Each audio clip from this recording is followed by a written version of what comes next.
Part టైప్సా అంటాడు. Do I look the puja part types? అంటే నేనేమన్నా దేవుడిని నమ్మే రకం అనుకుంటున్నారా మీరు అని అంటాడు.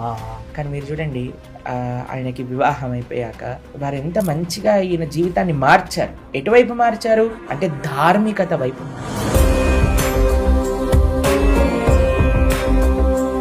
ఇంతకుముందు ఏవో తినే అలవాట్లు ఉండేవట, కానీ ఇప్పుడు వీగన్ గా మారిపోయారు, కంప్లీట్ వెజిటేరియన్ గా మారిపోయారు. I've turned vegetarian for almost 2 years now. ఈ ఐపీఎల్ ఒకసారి మీరు ఆలోచన చేయండి, ప్రతి సంవత్సరం, అది కూడా ప్రాంతీయ భేదం. అలా అని మీ ప్రాంతీయం వాళ్ళు ఆడుతున్నారంటే కాదు, ఉత్తి పేరు మాత్రమే ప్రాంతీయం. ఎవరో క్రికెట్ ఆడితే మనం చూస్తే మనకు వచ్చేది ఏంటంటే ఒకసారి ఆలోచించండి. దానివల్ల నీకు ఆరోగ్యపరంగా మంచిదా, సామాజిక పరంగా ఏదైనా మంచి జరుగుతుందా, దాంతోపాటు మీకేదైనా భౌతికంగా మంచి జరుగుతుందా, మీకేదైనా డబ్బులు వస్తున్నాయా? డబ్బులు రావడానికి కోసం బెట్టింగ్లు పెడతారు, దానివల్ల ఎంతో మంది డబ్బులు పోగొట్టుకుంటారు.